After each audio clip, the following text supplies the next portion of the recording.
ಅಮ್ಮ, ಸಂಧ್ಯಾ ಇಲ್ಲಿರೋದು ನೋಡಿ ಆಶ್ಚರ್ಯ ಆಗ್ತಿದೆಯಾ? ನಿಮ್ಗೊಂದು ಸಂತೋಷದ ಸುದ್ದಿ ಇದೆ ಅಮ್ಮ. ಸಂಧ್ಯಾ ಈಗ ಪ್ರೆಗ್ನೆಂಟ್.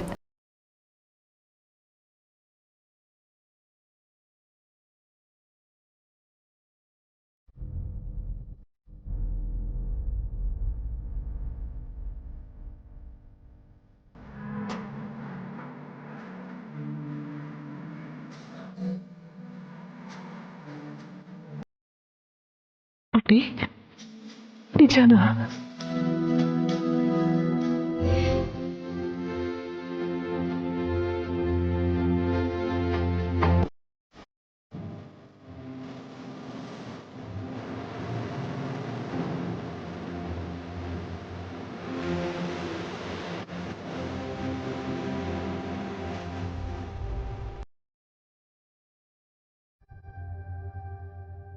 ಎಷ್ಟು ಒಳ್ಳೆ ಸುದ್ದಿ ಪುಟ್ಟಿ. ಹೇಗಿದೆಯಾ ನೀನು? ನನಗೊಂದು ಫೋನ್ ಮಾಡಿ ಹೇಳೋದಲ್ವಾ? ಆರೋಗ್ಯ ಎಲ್ಲ ಚೆನ್ನಾಗಿದೆಯಾ? ಡಾಕ್ಟರ್ ಹತ್ರ ಹೋಗಿದ್ಯಾ? ಅಮ್ಮ,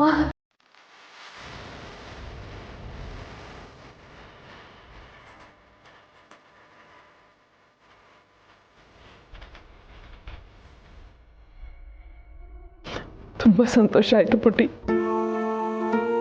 ಆರೋಗ್ಯ ಚೆನ್ನಾಗಿ ನೋಡ್ಕೋ. ಬಸ್ಸು, ನನ್ನ ಫೋನ್ ಚಾರ್ಜರ್.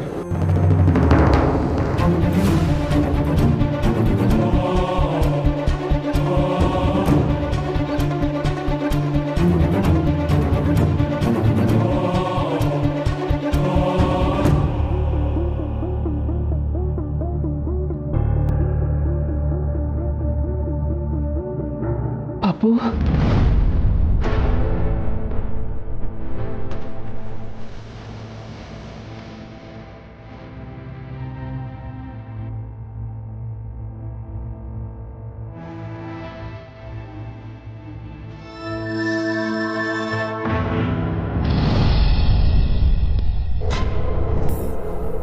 ಈ ಯುದ್ಧನ ಇಷ್ಟು ಬೇಗ ಗೆಲ್ತೀನಿ ಅಂತ ನಂಗೆ ಗೊತ್ತಿರಲಿಲ್ಲ ರೀ. ಏನು ಅವಾಂತರ ಮಾಡ್ಕೊಂಬಂದಿದ್ದಾಳೆ ಅಂತ ಯೋಚನೆ ಮಾಡ್ತಿದ್ದೀರಾ? ಆ ತುಳಸಿನ ಈ ಮನೆಯಿಂದ ಆಚೆ ಹಾಕೋದಕ್ಕೆ ಏನಾದರೂ ಒಂದು ಆಯುಧ ಬೇಕು ಅಂತ ಕಾಯ್ತಿದ್ದೆ ರೀ.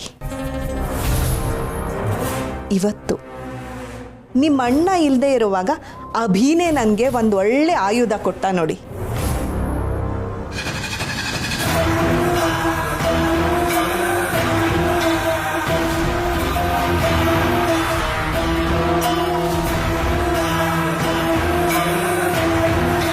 ನಿಮ್ಗೆ ಗೊತ್ತಾ, ನಾನೇ ಅವಳನ್ನ ಈ ಮನೆ ಬಿಟ್ಟು ಹೊರಡೋ ಹಾಗೆ ಮಾಡಿದ್ರು ನನ್ನ ತಪ್ಪೇನೂ ಇಲ್ಲ ಅನ್ನೋ ಹಾಗೆ ಸ್ಕೋಪ್ ತಗೊಂಡೆ. ಅಷ್ಟಕ್ಕೂ ನಾನು ತಪ್ಪು ಮಾಡಿದ್ದೀನಿ ಅಂದರೆ ಈ ಮನೇಲಿ ಯಾರಾದರೂ ನಂಬ್ತಾರ ಹೇಳಿ? ಅಲ್ವಾ? ಭಾವ ಹೋಗಿ ಅವಳನ್ನ ವಾಪಸ್ ಕರ್ಕೊಂಡು ಬಂದೇ ಬರ್ತಾರೆ ಅಂತ ಯೋಚಿಸ್ತಿದ್ದೀರಾ? ಮಗನನ್ನು ಎದುರು ಹಾಕ್ಕೊಂಡು ಅವಳನ್ನು ವಾಪಸ್ ಕರ್ಕೊಂಡು ಬರೋಕ್ಕೆ ಚಾನ್ಸೇ ಇಲ್ಲ ಅಂತ ನನಗೆ ಗೊತ್ತು ರೀ. ಇನ್ನು ಅವಳು ಇಷ್ಟು ಅವಮಾನ ಆದಮೇಲೆ ಅದು ಹೇಗೆ ವಾಪಸ್ ಬರ್ತಾಳೆ ರೀ? ಎಂಥ ಒಳ್ಳೆ ದಾಳ ಹಾಕಿದ್ದೀನಿ ನೋಡಿದ್ರಾ? Mom, congratulations. ವ್ಯಂಗ್ಯನ? ನಿನ್ನ ಹತ್ರ ವ್ಯಂಗ್ಯ ಮಾಡೋಷ್ಟು ಧೈರ್ಯ ನನಗಿಲ್ಲ. ನನಗೆಲ್ಲ ನೀನೇ ಮಾಡ್ತಿರೋದು ಅಂತ ಗೊತ್ತಿದ್ರು ಯಾರಿಗೂ ಏನು ಹೇಳ್ದೆ ಸುಮ್ಮನಿದ್ದೆ ತಾನೆ. ಅಂದರೆ ಈ ವಿಷಯದಲ್ಲಿ ನಾನು ನಿನಗೆ ಹೆಲ್ಪ್ ಮಾಡಿದ್ದೀನಿ ಅಂತ ಅರ್ಥ. ಸೊ ನಾಳೆ ಪಾರ್ಟಿಗೆ ಹೋಗಕ್ಕೆ ಬಿಡು.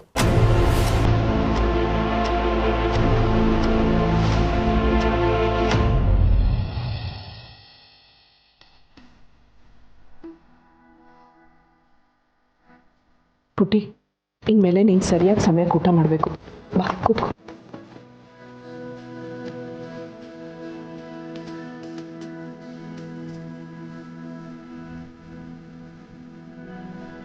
ತಾತ, ಇನ್ನೊಂಚೂರು ಸಾರು ಬಡಿಸ್ಲಾ? ಹಾಕು.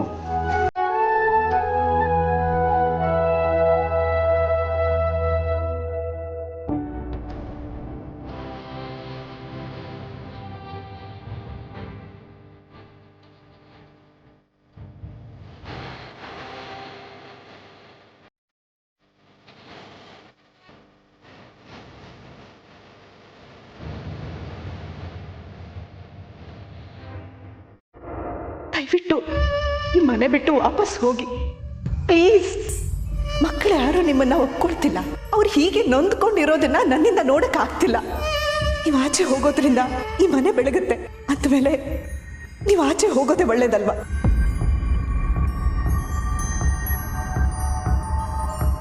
ತುಳಸಿ, ಸ್ವಲ್ಪ ಉಪ್ಪು ಹಾಕು.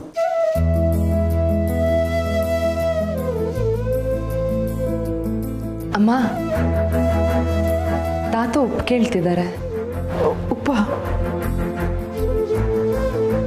ಮಾವ BP ನೆಗದು ಬಿತ್ತು. BP ಕಮ್ಮಿ ಆಗೋದಕ್ಕೆ ಬರೀ ಉಪ್ಪು ತಿಂದೇ ಇದ್ರೆ ಸಾಲದು. BP ರೈಸ್ ಮಾಡೋರು ಕೂಡ ಕಣ್ಣು ಎದುರಿನಲ್ಲಿ ಇರಬಾರ್ದು.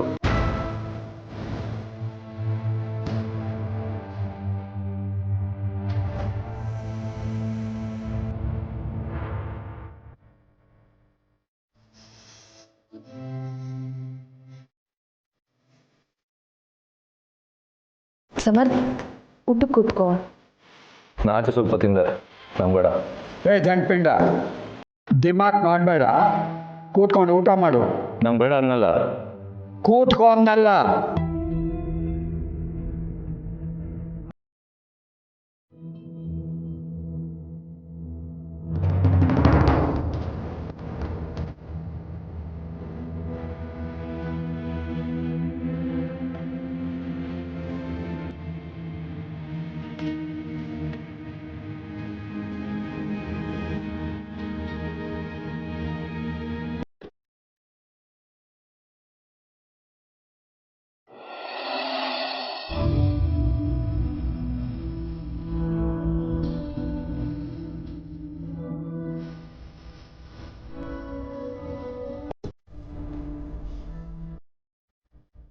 ಬಸ್ಸು, ಸಾರು ಸಖತ್ತಾಗಿದೆ ಅಲ್ವಾ?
ಅವ ಏನಿದೆಲ್ಲ ನನಗಂತೂ ಒಂದು ಅರ್ಥ ಆಗ್ತಿಲ್ಲ. ಬಂದಷ್ಟು ದಿನದಲ್ಲೇ ಅಮ್ಮ ನಮ್ಮವ್ರಾಗ್ಬಿಟ್ಟಿದ್ರು. ಈಗ ಅವ್ರು ಈ ಮನೇಲೇ ಇಲ್ಲ ಅಂದ್ರೆ ನನಗೆ ನಂಬೋಕೆ ಆಗ್ತಿಲ್ಲ. ಬೆಳಗ್ಗೆ ತಾನೇ ಅಮ್ಮನ ಬಗ್ಗೆ ಎಷ್ಟು ಕನ್ಸನ್ನಿಂದ ಮಾತಾಡಿದ್ರು ನನ್ನ ಜೊತೆ. ಬಂದು ನೋಡಿದ್ರೆ ಅಮ್ಮನೇ ಮನೇಲಿಲ್ಲ. ಮಾವ ಚಿಂತೆ ಮಾಡಬೇಡಿ, ಅಮ್ಮನ ಹತ್ರ ನಾನು ಮಾತಾಡ್ತೀನಿ. ನಾನೇ ಹೋಗಿ ಕರ್ಕೊಂಡು ಬರ್ತೀನಿ.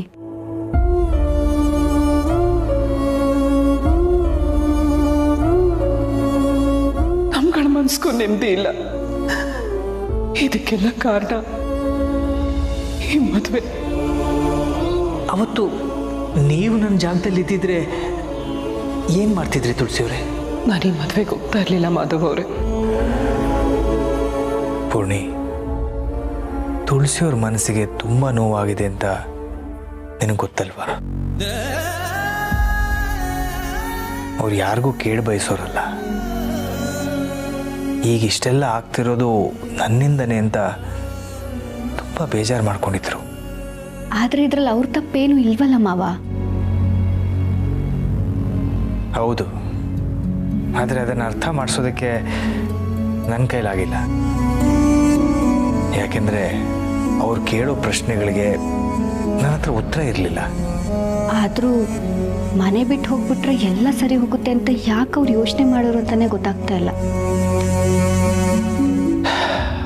ನನಗೂ ಅರ್ಥ ಆಗ್ತಿಲ್ಲ ಪೂರ್ಣಿ. ಅವ್ರು ನಿನ್ನೆ ರಾತ್ರಿನೇ ನೊಂದ್ಕೊಂಡಿದ್ದು ನಿಜ.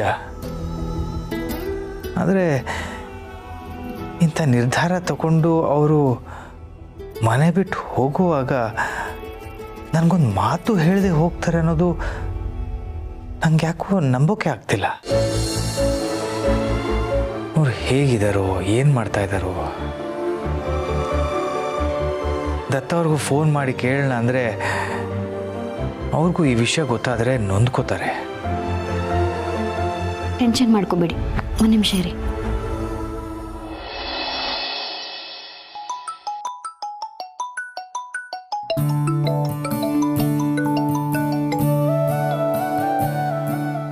ಹಾಯ್ ಪೂರ್ಣಿ, ಹೇಗಿದ್ಯಾ? ನಾನು ಆರಾಮ್ ಸಿರಿ, ನೀನು ಹೇಗಿದ್ಯಾ? ಮನೇಲೆಲ್ಲ ಆರಾಮ? ಪೂರ್ಣಿ, ಎಲ್ಲ ಆರಾಮ. ತುಂಬ ದಿನ ಆಯ್ತಲ್ಲ ಮಾತಾಡಿದೆ. ಹೌದು, ಈ ನಡುವೆ ನೀನು ತುಂಬ ಬ್ಯುಸಿ ಆಗಿಬಿಟ್ಟಿದ್ಯಾ. ತುಳಸಿ ಅಮ್ಮ ಇಲ್ಲಿ ಬಂದಾಗ್ಲಿಂದ ನೀನು ಫುಲ್ ಟೈಮ್ ಗೃಹಿಣಿ ಆಗಿಬಿಟ್ಟಿದ್ಯಾ ಅನ್ಸುತ್ತೆ. ಒಂಥರ ಹೌದು. ಅವರಷ್ಟೆಲ್ಲ ಜವಾಬ್ದಾರಿ ತಗೊಂಡು ಮಾಡೋದು ಕಷ್ಟ. But I am trying. Miss ಮಾಡ್ಕೋತಿದ್ಯಾ ಅನ್ಸುತ್ತಲ್ವಾ ಅವ್ರನ್ನ? ತುಂಬ ಪೂರ್ಣಿ, ಇವತ್ತವ್ರನ್ನ ನೋಡಿ ಎಷ್ಟು ಖುಷಿ ಆಯಿತು ಗೊತ್ತಾ?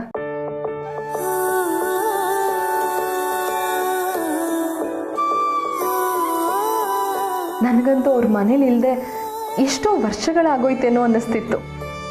ಅವ್ರು ಬಂದಾಗಲಿಂದ ಅವ್ರ ಜೊತೆನೇ ಇದ್ದೀನಿ. I am so happy today. ಓ ಹೌದಾ, ಸರಿ ಹಾಗಾದರೆ ನೀನು ಅವ್ರ ಜೊತೆ ಟೈಮ್ ಸ್ಪೆಂಡ್ ಮಾಡು. ನಾನು ಇನ್ನೊಂದು ದಿನ ಫೋನ್ ಮಾಡ್ತೀನಿ. ಹೇ, ಇಟ್ಸ್ ಓಕೆ, ಹೇಳು. ಮಲ್ಗಕ್ಕೆ ಬಂದಿದ್ದೀನಿ. ಇಟ್ಸ್ ಓಕೆ ಸಿರಿ, ಸುಮ್ಮನೆ ಫೋನ್ ಮಾಡಿದ್ದೆ. You carry on. Good night. Good night. ಸಮಾಧಾನ ಮಾವ? ಥ್ಯಾಂಕ್ಸ್ ಪೂರ್ಣಿ. ಥ್ಯಾಂಕ್ಸ್ ಎಲ್ಲ ಯಾಕೆ, ನೀವು ಹ್ಞೂ ಅಂದರೆ ನಾನು ಹೋಗಿ ಅವ್ರನ್ನ ಕರ್ಕೊಂಬರ್ತೀನಿ. ಬೇಡ ಪೂರ್ಣಿ, ಇಲ್ಲಿರೋದೆಲ್ಲ ನನ್ನ ಸಮಸ್ಯೆಗಳು. ನನ್ನ ಸಮಸ್ಯೆಯ ಸುಳಿಯಲ್ಲಿ ಅವರನ್ನು ಸಿಲುಕಿಸೋದಕ್ಕೆ ನನಗಿಷ್ಟ ಇಲ್ಲ.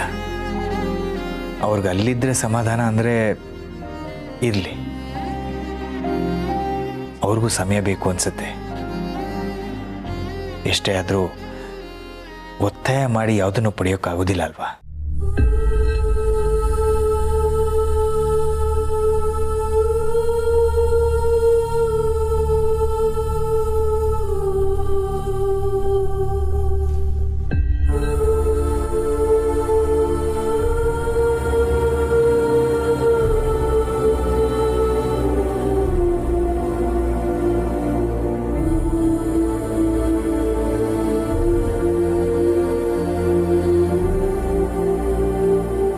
ಇಷ್ಟು ವರ್ಷದ ನಂತರ ಮಾವನ ಲೈಫ್ನಲ್ಲೂ ಏನೋ ಒಳ್ಳೇದಾಗ್ತಿದೆ ಅಂತ ಭರವಸೆ ಹುಟ್ಟಿಸಿದ್ದೆ ನೀನು ದೇವ್ರೆ. ಈಗ ಎಲ್ಲನೂ ಕಿತ್ಕೋಬೇಡ, ಆದಷ್ಟು ಬೇಗ ಎಲ್ಲನೂ ಸರಿ ಹೋಗೋ ಹಾಗೆ ಮಾಡು ಪ್ಲೀಸ್.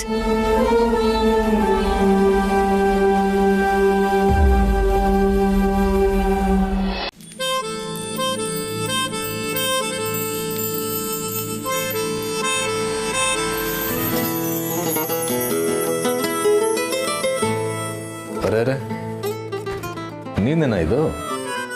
ದಿನ ರಾತ್ರಿ ರೂಮಿಗೆ ಬಂದರೆ ನಾನು ಮೇಲೆ ನೀನು ಕೆಳಗೆ ಅಂತ ಜಗಳ ಕಾಯ್ತಾ ಇದ್ದೆ. ಇವತ್ತೇನು ಪ್ರೀತಿ ಬಂದ್ಬಿಟ್ಟಿದೆ? ಸಾರಿ ಕಣು, ನಾನು ಬರೀ ನಿನ್ನೊಳಗಡೆ ಇರೋ ನೆಗೆಟಿವ್ಸ್ನೇ ಹುಡುಕ್ತಿದ್ದೆ ಅನ್ಸುತ್ತೆ. ಅದಕ್ಕೆ ನಂಗೆ ನಿನ್ನ ಒಳ್ಳೆ ಗುಣಗಳು ಕಾಣಿಸ್ಲೇ ಇಲ್ಲ. ಸದ್ಯ ಈಗಲಾದರೂ ಗೊತ್ತಾಯ್ತಲ್ಲ ನಿನ್ನ ಗಂಡ ಒಳ್ಳೆಯವನೇ ಅಂತ. ಅದು ಸರಿ, ಈ ಥರ ಜ್ಞಾನೋದಯ ಆಗೋಕ್ಕೆ ಏನು ಕಾರಣ ಅಂತ ಕೇಳ್ಬೋದಾ ಮೇಡಮ್? ಒಂದು ಬೊಕ್ಕೆಯಿಂದ ಇಷ್ಟೆಲ್ಲ ಆಗುತ್ತೆ ಅಂತ ಗೊತ್ತಿದ್ದಿದ್ರೆ ಮೊದಲೇ ತಂದು ಕೊಡ್ತಿದ್ದೆ. ಅಷ್ಟಕ್ಕೆ ಅಲ್ಲ ಸಮರ್ಥ. ಸಂಧ್ಯಾ ಈ ಮನೆಯಿಂದ ದುಡ್ಡು ಎತ್ಕೊಂಡು ಹೋದ್ರು. ಆಗಾಗ ಈ ಮನೆಗೆ ಬಂದು ಗಲಾಟೆ ಮಾಡ್ತಾ ಇದ್ರು. ಅವಳು ಪ್ರೆಗ್ನೆಂಟ್ ಅಂತ ಗೊತ್ತಾಗಿದ್ದ ತಕ್ಷಣ ಅವಳನ್ನ ಈ ಮನೆಗೆ ಕರ್ಕೊಂಡು ಬಂದೆ. ಅಣ್ಣನಾಗಿ ನಿನ್ನ ಕರ್ತವ್ಯನ ನೀನು ಪಾಲಿಸ್ದೆ. ಅವಳ ಸ್ವಭಾವ ಹೇಗೆ ಇರ್ಬೋದು, ತಂಗಿ ಅನ್ನೋ ಸಂಬಂಧ ಸುಳ್ಳಾಗಲ್ವಲ್ಲ. ಅವಳ ಮನೆ ಪರಿಸ್ಥಿತಿನೂ ಸರಿ ಇಲ್ಲ. ನನಗೂ ಅರ್ಥ ಆಗುತ್ತೆ ಸಮರ್ಥ್. ನಾನು ಒಬ್ಳು ಹೆಣ್ಣಾಗಿ ಅವಳ ಪರಿಸ್ಥಿತಿನ ಅರ್ಥ ಮಾಡ್ಕೋಬೇಕು. ಅದಕ್ಕೆ ನಿನ್ನ ಗ್ರೇಟ್ ಅನ್ನೋದು. ಅಷ್ಟೇ ಅಲ್ಲ, ನನಗೆ ನಿನ್ನ ಮೇಲೆ ಖುಷಿ ಆಗೋದಕ್ಕೆ ಇನ್ನೂ ಒಂದು ಕಾರಣ ಇದೆ. ಅಮ್ಮ ಮನೆಗೆ ಬಂದರು ಅಂತ ನೀನು ಕೂಗಾಡ್ಬಿಡ್ತೀನೋ ಅಂದ್ಕೊಂಡ್ಬಿಟ್ಟಿದ್ದೆ. ಆದರೆ ನೀನು ಏನು ಹೇಳ್ದೆ ಸುಮ್ಮನೆ ಊಟ ಮಾಡ್ಕೊಂಡು ಹೋದೆ. ನೀನು ಇವತ್ತು ತುಂಬ ಮೆಚ್ಯೂರ್ಡಾಗಿ ಬಿಹೇವ್ ಮಾಡಿದೆ ಕಣೋ. I am so proud of you. I love you. I love you too boss. ನಾನೇನಾದರೂ ಒಳ್ಳೇದು ಮಾಡಿದರೆ ಅದಕ್ಕೆ ಕಾರಣ ನನ್ನ ಲೈಫಲ್ಲಿ ನೀನಿರೋದು. ನೀನು ನನಗೆ ಸರಿ ಯಾವುದು ಅನ್ನೋದನ್ನು ಅರ್ಥ ಮಾಡಿಸಿದ್ಯಾ. ಆ್ಯಕ್ಚುಲಿ ನಾನು ನಿನಗೆ ಥ್ಯಾಂಕ್ಸ್ ಹೇಳಬೇಕು.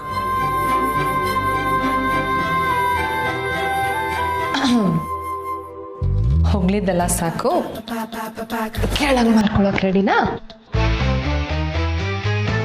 ಕೋತಿ ತಂದು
ನೀವು ಈ ಮನೆಗೆ ಬಂದಾಗಿಂದನೂ ನಿಮ್ಮ ಮನಸ್ಸಿಗೆ ನೆಮ್ಮದಿ ಅನ್ನೋದೇ ಇಲ್ಲ ಅನಿಸುತ್ತೆ.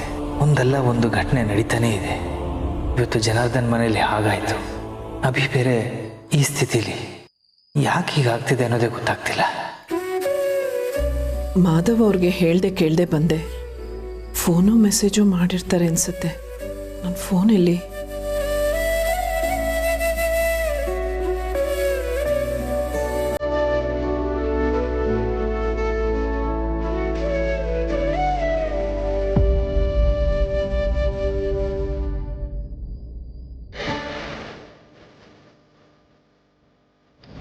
ನಿನ್ನೆ ನಾನು ಅಷ್ಟೆಲ್ಲ ಮಾತಾಡಿದ್ದಕ್ಕೆ ಅವ್ರೇನು ಅಂದ್ಕೊಂಡ್ರು, ಅಂದ್ಕೊಂಡಿದ್ದಾರೆ ಅನಿಸುತ್ತೆ.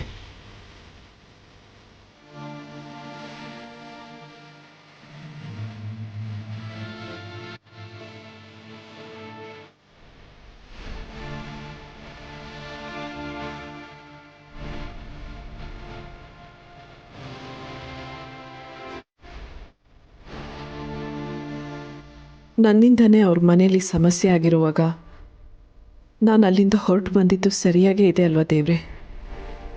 ಇನ್ನಾದರೂ ಆ ಮನೆಯಲ್ಲಿ ಎಲ್ಲ ಸರಿ ಹೋಗೋವಾಗ ಮಾಡಪ್ಪ.